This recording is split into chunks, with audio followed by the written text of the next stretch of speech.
Okay, so in this topic class, pag-uusapan natin yung um, cables.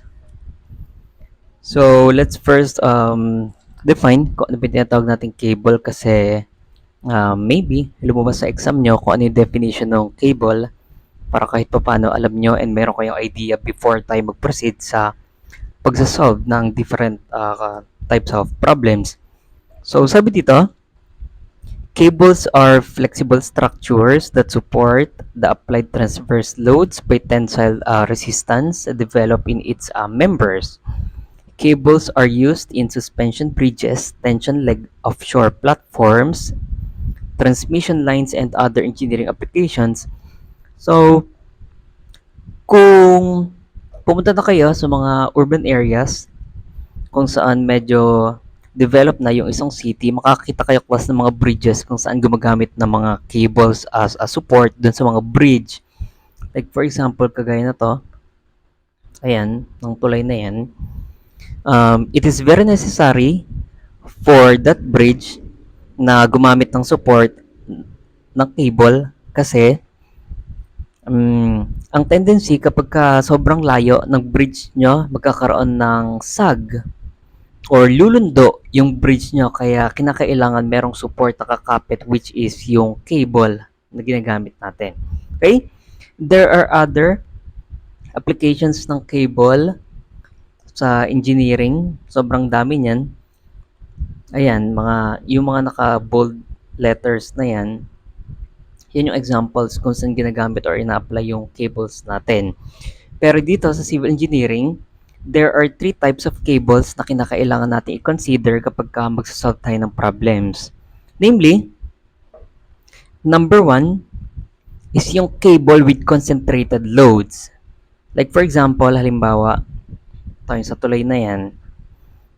For example, meron nakatungtong dyan or may sasakyan dyan na naka-stop dyan, definitely magkakaroon ng force dyan sa cable. Or kaya naman, cable siya talaga tapos may nakasabit dyan ng mga forces. Ito kasi yung tinatawag nating cables under concentrated loads. So, yun yung example niya. Okay? So, concentrated vertical loads on given vertical lines. Weight of cable is negligible. So, hindi natin kinoconsider class. Tandaan nyo, kapag ka magsasolve kayo ng problems involving cables with concentrated loads, hindi natin i-consider yung weight ng mismong cable. Bakit ko binibigyan ng emphasis yan? Kasi dun sa other two types of cables natin, i-consider natin yun. Okay? So, ayan. So, cable is flexible that is resistant to bending. Small portions of cable between successive loads may be treated as two force members. Ang technique na ginagawa kapag ka magsisolve kayo ng ganitong cable na under concentrated load, alam niyo ba yung class, tatandaan niyo pa ba class yung method of joints natin dun sa may truss analysis? So, ganun lang di gagawin niyo. Mag-joint kayo dyan, mag-joint kayo dito, dito, and then dito. Ayan, mag-joint kayo dyan. And by that, masasolve na natin yung mga unknowns ng cables under concentrated loads. So, very direct to the point to. Yung pagsasolve, i-apply nyo lang class lahat ng knowledge nyo dito sa statics of rigid bodies natin. Yung summation of force vertical, horizontal, and yung moment as well. Okay? Another type na i-consider natin kapag ka nag-solve tayo ng problems mamaya is yung tinatawag natin parabolic cables. So, usually naman, naka-mention sa problem kung parabolic cable siya. If not, ito lang ang technique na maibibigay ko sa inyo. Matatawag siyang isang parabolic cable if, syempre, meron kayong cable, ayan, nasa ibaba na yan, and then meron siyang uniformly distributed load na nakapantay, na nakapahorizontal na ganyan. Unlike dito, dun sa last type natin, which is yung catenary cable, makikita nyo na yung uniformly distributed load niya is hindi nakapahorizontal na pantay. Kumbaga, nasa may weight ng cable mismo siya. Okay?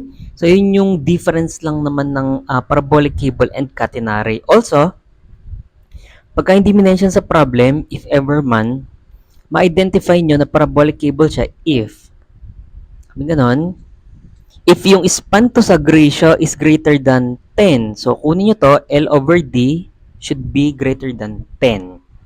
I-divide nyo lang, L over D, ano ba yung L na yan?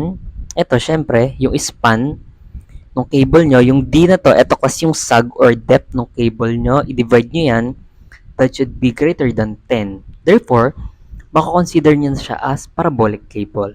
Okay? So, yan. Sabi ganun, for symmetrical supports, for unsymmetrical supports, definitely wala namang difference yung dalawa na yan. Sa formula lang, nagkakatalo yan. Pero ito ang may bibigay sa inyong tip. Yung tension at supports, hindi nyo kailangan i-memorize yan. Tension at the lowest point, hindi nyo rin kailangan i-memorize yung formula niyan. Ang maisasuggest ko lang na i-memorize nyo, dito sa parabolic cables, eto class yung length of cable. Yung formula na yan. I-memorize nyo na to class kasi gagamitin natin yan. Pero itong tension at supports at saka tension at the lowest point, no need yan kasi masasolve nyo yan just by using your knowledge sa statics of rigid bodies, summation ng forces, summation ng moment. Okay? And ang kaibahan lang ng for symmetrical and unsymmetrical support, makikita nyo, for symmetrical support, pantay sila. For unsymmetrical support, hindi sila pantay. Definitely, maiiba lang, magiging ito yung maximum tension nyo, ito yung lowest point nyo, therefore, that is your minimum tension. And kung gusto nyo i-memorize yung formula, bahala kayo class, kasi pwede din naman, para mas pabilis yung pagsasolve nyo, pero kasi sobrang dami ng formulas na kakabisaduhin nyo, I do not recommend doing it. And again, doon sa formulas natin, T, capital T stands for tension, H stands for tension at the lowest point, pero rarely, hindi naman ginagamit yan. Kahit anong notation ang gawin nyo dyan, okay lang. W, syempre, intensity load or yung W nyo dito sa uniformly distributed load, yan yun. And then D, yan yung sag, usually naman given yan. Tapos, yung L, syempre, yung span ng inyong cable. Okay? So, eto, gagamitin natin yan mamaya. And ipoprove ko sa inyo na kahit hindi nyo gamitin yung mga formulas na yan mamaya pag nag-solve tayo, okay lang din. And then for the last type of cable that we will have to consider before solving different problems is yung tinatawag nating catenary cable. So, sabi dito, the cable is a catenary if the loading is uniformly distributed along the length of the cable and the span to sag ratio is lesser than or equal to 10. So, kung kanina, ma-identify nyo na parabolic cable if L over D is greater than 10, this time, if L over D is less than 10 or equal to 10, therefore, catenary cable siya. And isa pang hint, yung loadings niya class is nandyan sa mismong cable. Hindi kagaya nung sa parabolic cable na naka horizontally elevated siya. Ayan. Okay? Yung formulas na yan, isi-simplify ko yan mamaya. Yung mga nakikita nyo, masyadong madami yan. Isi-simplify ko yan mamaya. Pag nag-example na ako. Pero pwede nyo munang tingnan. Pero ibibigay ko yung talagang suggested ko na i-memorize nyo lang. Kasi, very useful yun for either symmetrical or unsymmetrical supports. Kahit anong gamitin nyo or isolve nyo sa dalawa, mag-stick lang kayo sa formulas na yun, okay na. Okay? So, let's try. Let's try this. Example number 1. Example number 2 yung nakalagay. Example number 2 kasi ito talaga dapat. Pero na-realize ko, halos same lang yung 1 and 2. Kaya, ito na lang example number 1. Yung paraan ng pagsasolve ng cables under concentrated loads is pare-parehas lang. Kailangan nyo lang siya i-analyze mabuti. Okay, so let's try this. For the cable loaded shown in the figure, determine the angles B sub 1 and B sub 2, the force in each segment, and the length of the cable. Yung solution na to class, sa module nyo, very confusing kasi bigla-bigla na lang lumilitaw yung numerical values and hindi siya accurate yung mga values na nandun. So, we will have to solve this properly in the correct manner and then ibibigay ko sa inyo class yung accurate answers. Okay? So, nakikita nyo, meron kayong cable, tapos meron kayong concentrated loads. Ayan, binigay yung mga values niyan.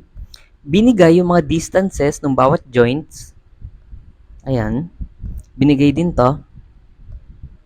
Tapos binigay din yung beta sub 3. Ang hindi binigay is yung beta sub 1, beta sub 2, at saka yung mga forces in each cable. Okay? So, sasolvin din natin yun. Forces in each cable, yung beta sub 1, beta sub 2, at saka yung total length ng buo na to. Sa totoo lang, kung meron kayong distance na to, at saka distance na to, makukuha nyo agad-agad yung total length ng cable na yan. Pero since wala kayong given na ganyan, hindi nyo pwedeng gamitin yung Pythagorean theorem. So, kukunin natin yung angle muna na to para mas mapabilis.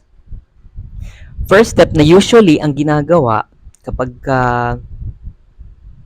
ganitong type of problem is, so ipoproject nyo to class, yung tension sa B na to, ipoproject nyo to. So kapag pinroject nyo yan, ganito yung magiging itsura nyan. So let's say, let's call this as your tension B. Ganun din dito sa A. Project natin to, let's call this as your tension A. Tapos, pangalanan na rin natin isa-isa. Let's call this as your tension sub 1. Let's call this as your tension sub 2. And let's call this as your tension sub 3. Kasi kukunin din natin yan mamaya. Next step, syempre, ano nakikita kong paraan dyan, you will have to take summation ng moment dito sa joint A.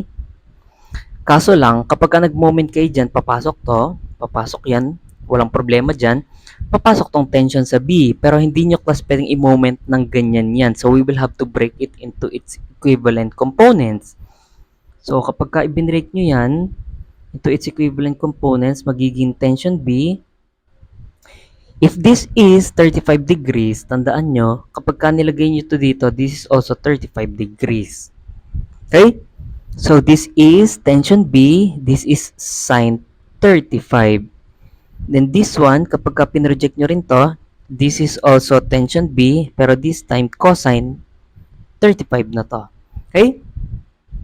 So, ayan na. Pwede na tayo mag-moment. Solve natin. Considering clockwise moment as positive, summation ng moment at A is equal to 0. So, mag-moment kayo sa A, papasok dyan yung 7.12. So, that is 7.12 times moment arm, that is 1.83 plus 8.89 times 1.83 plus 3.35 minus na tayo, tension sa B, sine 35 times moment arm is 1.83 plus 3.35 plus 2.134 minus ulit tension sa B, cosine 35 times moment arm nung TB, cosine 35, that is 1.83 ito.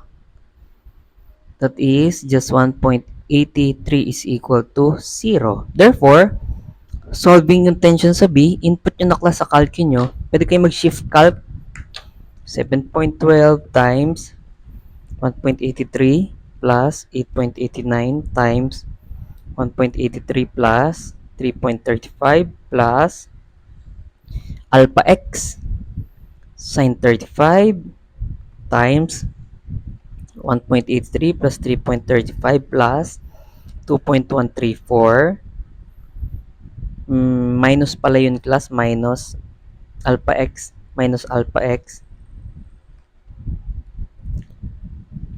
and then minus ulit alpha x ulit, cosine 35 naman this time, and then times 1.83, alpha equals 0, and then shift calc. Ang lalabas na final answer dyan should be 10.3755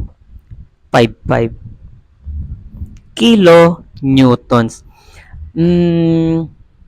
Pagka-class, tinignan yung module nyo, ang nakalagay dyan is 10,382 newtons. In newtons kasi siya, kaya kaya 10,382. Pero ito class ang accurate in kilonewtons. And tandaan nyo class, kung ano yung tension sa B na yan, yan din yung tension sa 3. Tama ba? Kasi kapag nag-join kayo dito sa B, abay, naghihilahan lang naman yung dalawa na yan. Kaya this is also your tension sub 3. So, meron na kayong isang answer. Ito class yung tension sub 3. Force in each segment, ayan, tension sub 3. Next, nakikita kong pwede natin gawin dyan is dito tayo mag-join sa number 2. And then after that, mag-join tayo dito sa number 1. So, sige, try natin. At joint 2, yan, at joint 2, lalagay ko lang yung mga forces na nandyan. So, meron tayong 8.89 kilonewtons. Meron tayong pa-tension to ha. Meron tayo yung kakakuha lang na tension sub 3. Ano yun? 10.3755. This is 10.3755. Also, meron tayo dito. Tension yan kasi cable yan. This is your tension sub 2. And then, syempre, kapag nilagay natin yung mga angles niyan, ito class yung inyong beta sub 3, which is 35 degrees. And then, ito class yung inyong beta sub 2. Syempre, kung ano yung angle dito, kapag pinreject nyo yan class, siya rin yung angle dito. Okay? So, parehas dapat yan. This is also beta sub 2. So, ayan, pwede na tayo mag-try. Ang nakikita ko dyan, magkakaroon tayo ng equations 1 and equations 1 and 2. Para okay lang. Taking summation of forces vertically is equal to 0. Lahat ng vertical 4. So, you have 10, 9 natin t sub 2, t sub 2, sine beta sub 2, plus 10.37, 55 sine 35, minus 8.89 is equal to 0. Simplify nyo na to. Ito, simplify nyo na tong dalawa na to. Input nyo class sa calcu, 10.3755, 10.3755 sine 35, minus 8.89. So, that is negative 2.9389. So, this is negative 2.9389. So, kapag nilipat niya sa kabila, this now becomes tension sub 2 sine beta 2 is equal to 2.9389. Ilipat nyo sa ilalim yung sine beta 2. This now becomes tension sub 2 is equal to 2.9389 over sine beta 2. Let's call this as equation number 1 kasi wala pa naman kayo nakuha. Okay? Next step. Take summation of forces along x-axis or horizontally. Hindi pala pwede. So, wag na. Taking summation of forces horizontally is equal to 0. Dalawa lang naman yan. So, sige. So, 10.3 755 cosine 35 minus t sub 2 cosine beta 2.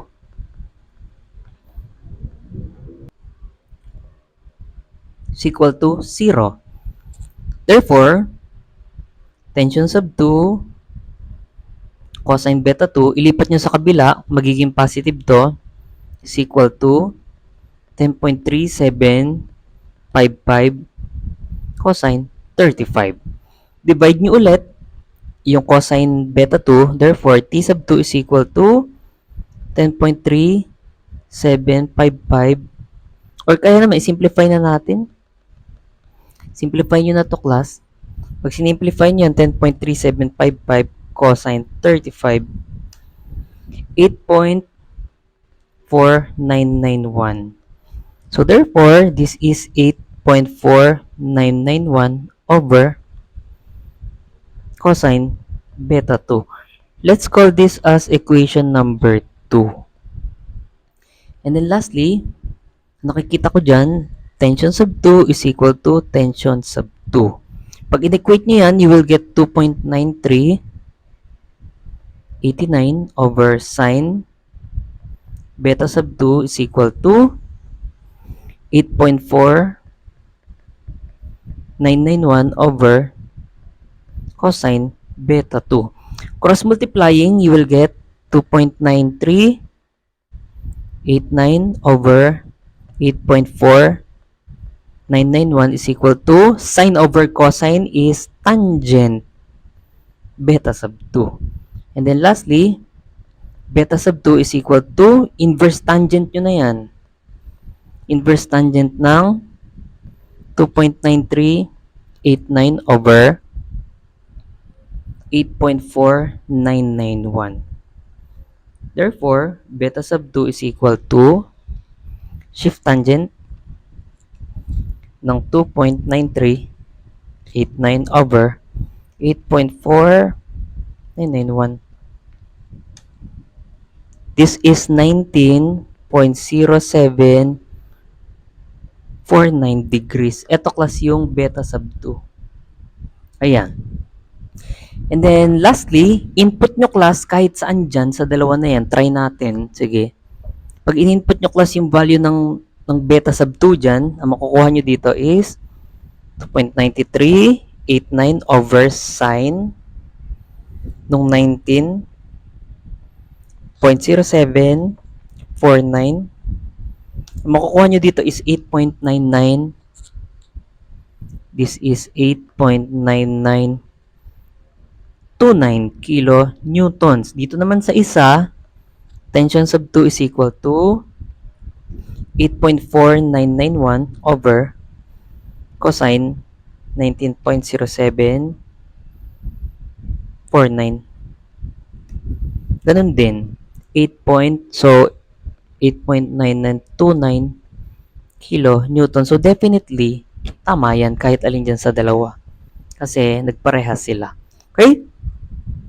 So, ilan na? Ilan na yung nakukuha natin? So, markan ko lang isa. Ilan yung kailangan natin kunin? 1, 2, 3, 4, 5. 5 ang kailangan natin kunin. 6. Tapos yung total, this is 1. This is 2. Kahit ilan naman dyan. This is 3. So, beta sub 1 at saka t sub 1 pa, tas yung total length. Okay? So, pwede na tayo class mag-joint sub 1. Mag-joint sa 1. Okay? Yun yung nakikita ko next step dyan. So, sige. Huwag na tayo magpaligoy-ligoy. At joint 1 na tayo. At joint 1, so, ilalagay ko ulit yung mga forces na nag-act dyan. At joint 1, so, ayan. 7.12 kilonewtons.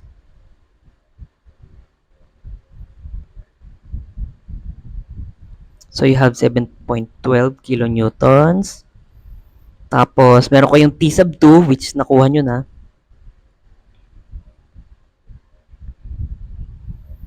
So, ilagay ko na yung value. Sige. 8.9929. This is 8.9929 kilonewtons. Tapos yung isa, ito class yung inyong T sub 1. And then kapag ka nilagay natin yung angles niyan, ilagay natin angles. This is your beta sub 2. Ano yung beta sub 2 nyo? 19.0749 degrees. And then yung beta sub 1, nasan ba yung beta sub 1? Ito yun. This is your beta sub 1. Okay? So, ayan na. Ganun lang di gagawin natin. Yung nakikita ko dyan, equations 1 and then equations 1 and 2. Okay? So, let's try. Summation of forces along y-axis equal to 0 or vertically, you will get t sub 1 sine beta sub 1 minus 8.9929 sine 19.0749 minus 7.12 is equal to 0. Simplifying, you will get t sub 1 sine beta sub 1. Simplify nyo na to, class. Para hindi masyadong mahaba. So, negative 8.9929 sine 19.0749 minus 7.12. This is negative 10.0589. So, this is minus 10.0589 is equal to 0. Lipat nyo sa kabila, you will get t sub 1 and then divide nyo yung sine beta sub 1, you will get 10.0589 over sine beta 1. Let's call this as equation number 3. Ayan. And then yung isa, summation of forces along x-axis is equal to 0. So, isusend ko siguro sa inyo yung solution paper na to para meron kayong reviewer. So, sige. Negative t sub 1 kasi nasa left yan. Cosine beta sub 1 plus 8.9929 cosine 19.0749 is equal to 0. Therefore, simplify nyo na to. 8.9929 cosine 19.0749. This is 8.4991. Therefore, t sub 1 is equal to, lipat nyo sa kabila, tsaka nyo i-divide 8.4991 over cosine beta sub 1. Let's call this as equation number 4. Ayan. And then, kung paano ginawa natin kanina, equate nyo lang parehas yan, class. T sub 1 is equal to t sub 1. Therefore, 10.0589 over sine beta sub 1 is equal to 8.4991 over cosine beta sub 1. Cross multiply nyo and then sine over cosine is tangent. Therefore, 10.0589 over 8.4991 is equal to tangent na to, tangent beta sub 1. Therefore, beta sub 1 is equal to inverse tangent ng 10.0589 over 8.4991. Beta sub 1 is equal to shift tangent ng 10.0589 over 8.4991. Yan. This is 49.80.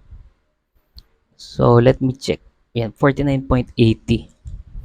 This is 49.80. 44 degrees. Ito class yung value ng beta sub 1. Ayan. Which sa module nyo, that is 49.78.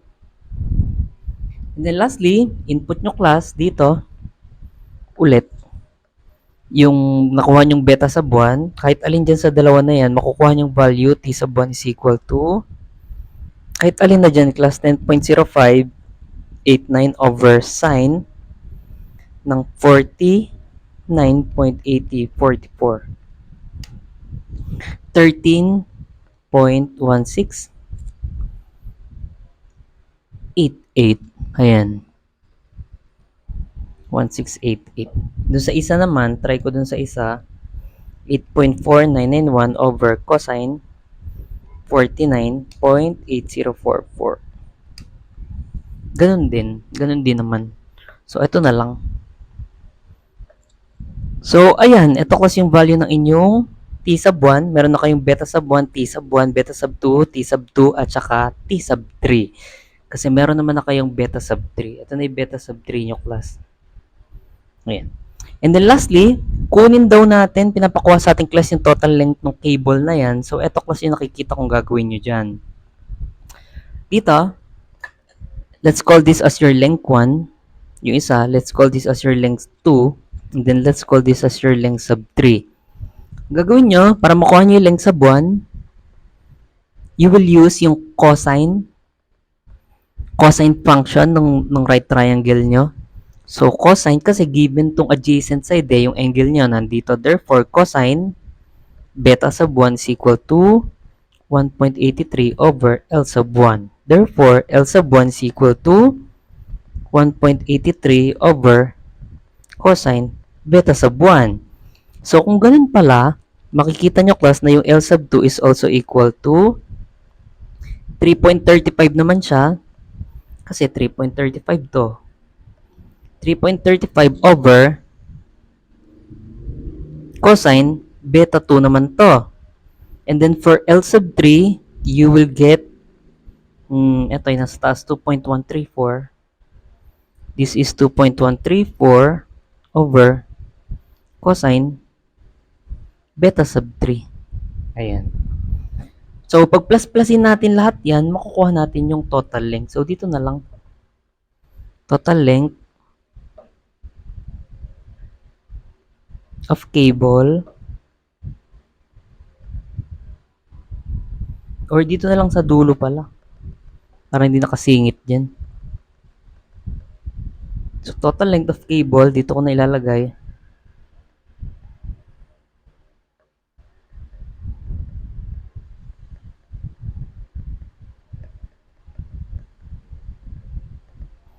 So, that is L is equal to L sub 1 plus L sub 2 plus L sub 3. Substituting, L is equal to 1.83 over cosine beta sub 1 plus 3.35 over cosine beta sub 2 and plus 2.134 over cosine beta sub 3. Substitute nyo class, yung mga values nyo dyan, you should be able to get 1.83 over cosine. Ano ba cosine beta sub 1 natin? 49.8044 plus 3.35 over cosine. Ano ba beta sub 2 natin? 19.0749 plus 2.134 over cosine beta sub 3 is 35 equals, this is 8.9852. This is 8.9852 meters. Yung nakalagay sa module nyo is 8.9856. So, maliit na discrepancy lang naman. So, that is acceptable. And nagra-round off kasi dun sa module nyo. Okay? So, ayan class. Ganyan yung step-by-step process kung paano tayo magsasolve ng problems involving cables under concentrated loads. Kung paano kayo nagsasummation of forces dati, ganun lang din. Ang first step lang na ginawa natin dito is pin-reject natin yung cable nyo and then para makapag-moment. Okay? So, for next step naman, mas mabilis to. Pero ito ang gagawin dyan. So, sabi dito, a cable subjected to a uniform load of 240 newtons per meter. Newtons dapat to is suspended between two supports at the same level 20 meters apart as shown in the figure. If the cable has a central sag of 4 meters, that is your D, determine the horizontal reactions at the supports, the minimum maximum tension in the cable, and the total length of the cable. So, gawin ko tong kilonewtons na lang. Kasi nasa figure is kilonewtons. So, ang gagawin, ako, nakikita kong pwedeng gawin dyan. Sabi ganun, hinahanap yung horizontal reaction sa support.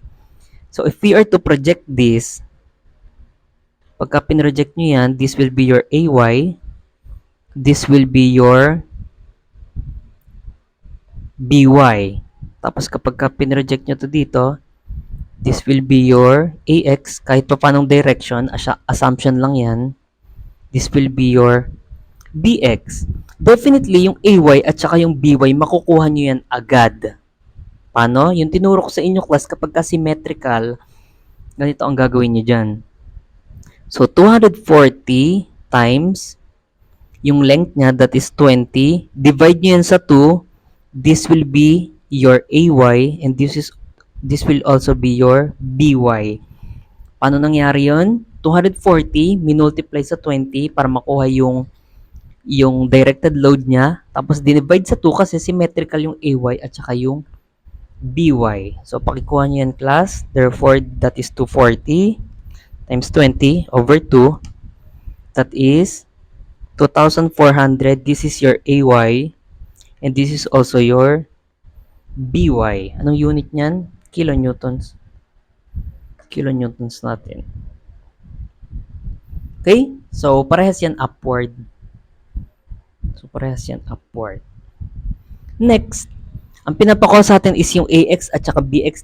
Correct. So, ang gagawin nyo, usually, ang ginagawa kapag cable na ganyan, parabolic cable, ikakat nyo to dito.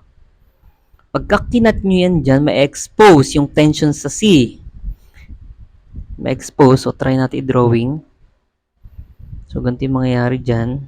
Ito yun. Project ko yan dito. Nandito yan eh.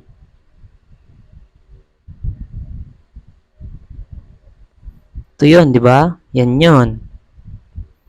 Tapos, ito yung inyong A and ito yung inyong C. Tapos may mga nakakapit dyan. Yan. So, ito yung inyong B. B pala to. This is your BY, which nakuha na natin. This is your BX. And this is your... Pagka pinutol nyo yan, class, tas didiretso nyo yan, this is your tension C. And tandaan nyo, yung tension sa C nyo yan, this is your minimum tension kasi yan yung nasa may lowest point. And etong tension dito, sa may B natin, yung tension sa B na yan, yung kanina pinroject natin, this is your maximum tension. Ayan. Okay? So, let's try. Ang nakikita ko dyan, pwede tayo mag-moment sa C. Since nakuha nyo na yung BY, pwede tayo mag-moment sa C para makuha yung BX. So, considering clockwise moment as positive, summation ng moment at C is equal to 0. So, unahin na natin yung ito. This is 240 kilonewtons per meter. Tandaan nyo, ang height na to is, this is 10 meter and this is 4 meter and then yung kalahati na to is 10 meter. Okay? So, sige, mag-moment tayo. Unahin natin yung 240 kilonewtons per meter. Positive yan kasi clockwise. 240 times 10. And then yung moment arm niyan, tandaan nyo, nandito yun. Dito yun sa gitna. Kaya, this is times 5 pa.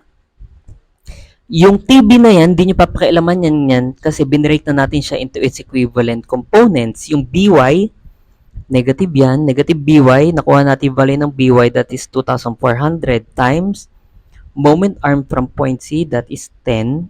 Yun. And then, lastly, yung sa BX, positive yan. Positive BX times moment arm, that is 4, is equal to 0. Therefore, BX is equal to, lipat nyo sa kabila, 240 times 10 times 5 plus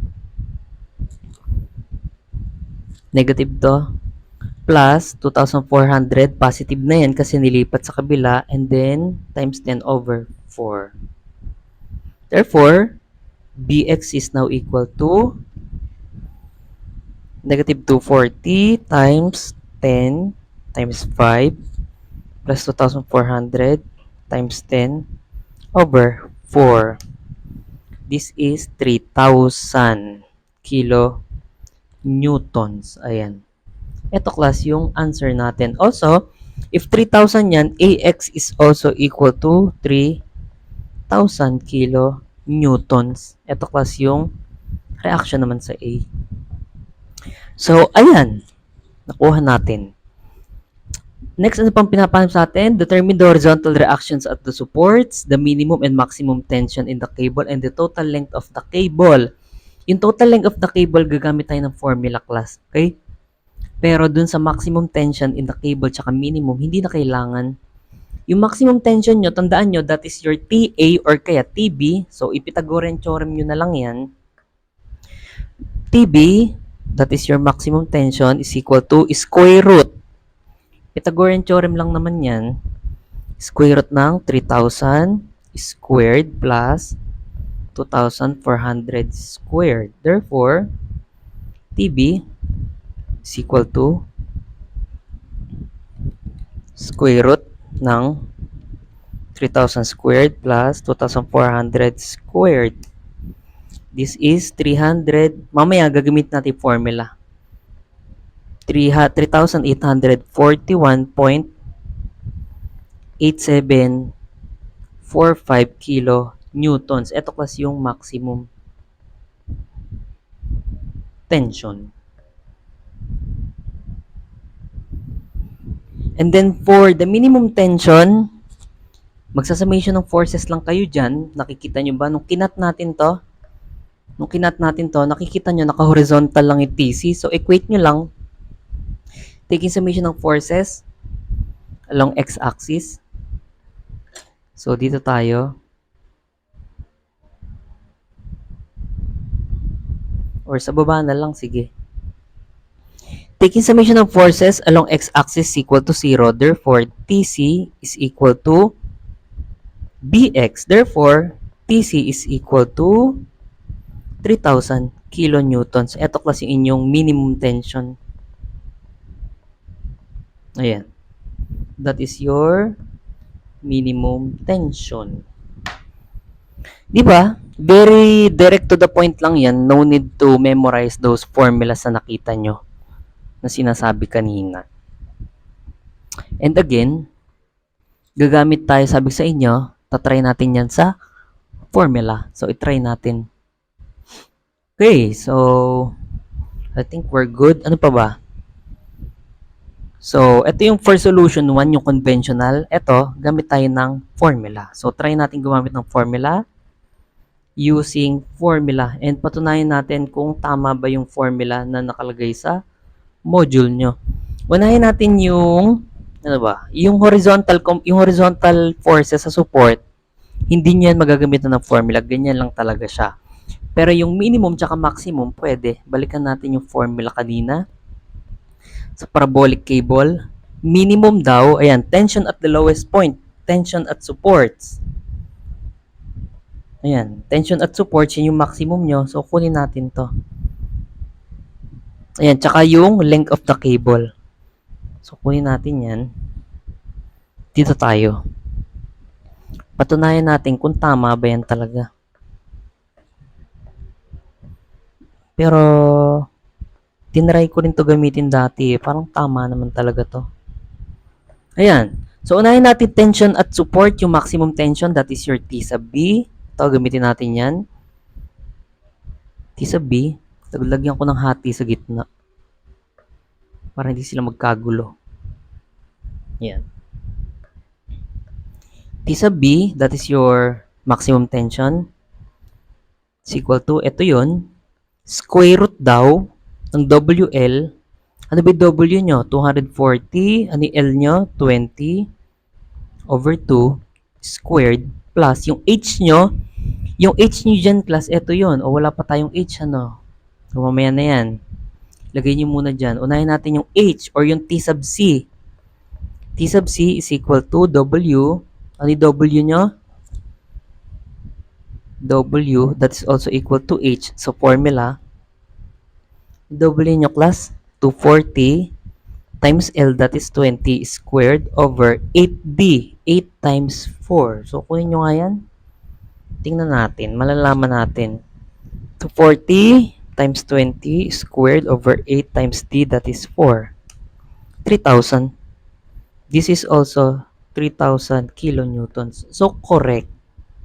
Kahit using formula. If that is 3,000, o di, lagay nyo dito, 3,000 is equal to square root ng 240 times 20 over 2. Then, naka-square to. Teka. Then, naka-square yan. And then, plus 3,000. Walang parenthesis.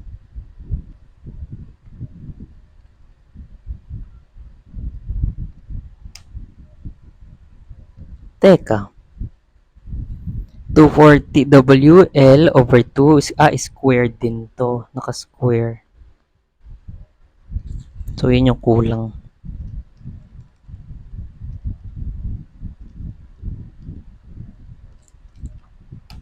So, this is also 3,841.8745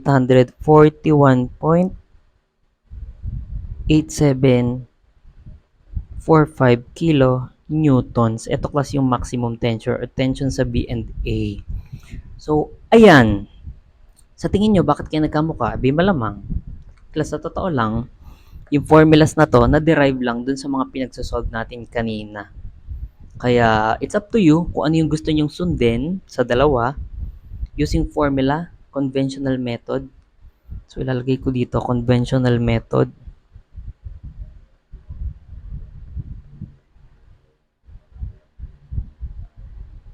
Conventional method. Mabilis yung formula, oo. Pero ang iniiwasan ko kasi dyan, kaya hindi ako nagpo-formula kagaya dati is ayoko nagme-memorize. Hanggat maaari, ina-analyze ko. And then lastly, sa length of cable, dun sa S na tayo, length of cable,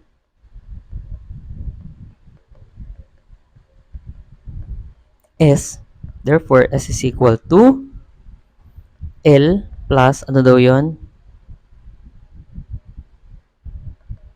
Ilagay nyo na L, sige, that is 20 plus 8D, 8D squared. 8, anong D nyo? 4 squared over 3 times 20 minus 32. Anong D nyo? 4 raised to 4 over 5L cube. 5, 20, and then cube. Therefore, S is equal to 20 plus 8 times 4 squared over 3 times 20 minus 32 times 4 raised to 4 over 5 times 20 raised to 3. This is 21.9285 meter. Ito class yung final answer niyo. So, ayan. Ayan lang. Ganyan lang naman. Dun sa pagsasolve naman class ng unsymmetrical supports, wala naman tong kinaiba. Gawin nyo lang class yung conventional method natin. Masasolve nyo din yun. Okay? Pero dito sa catenary, dalawang example ibibigay ko sa inyo sa next part. Dalawang example, isang symmetrical at saka isang unsymmetrical kasi ito yung madalas lumalabas sa board exam. Pero reviewin nyo to. At saka ito, baka lumabas sa exams nyo. Okay? So, hanggang dito yung part 1. Nakuha ba natin lahat? Total length of the cable, tension, minimum, maximum, determine the horizontal. Oh, nakuha naman natin. Okay? So, that's for part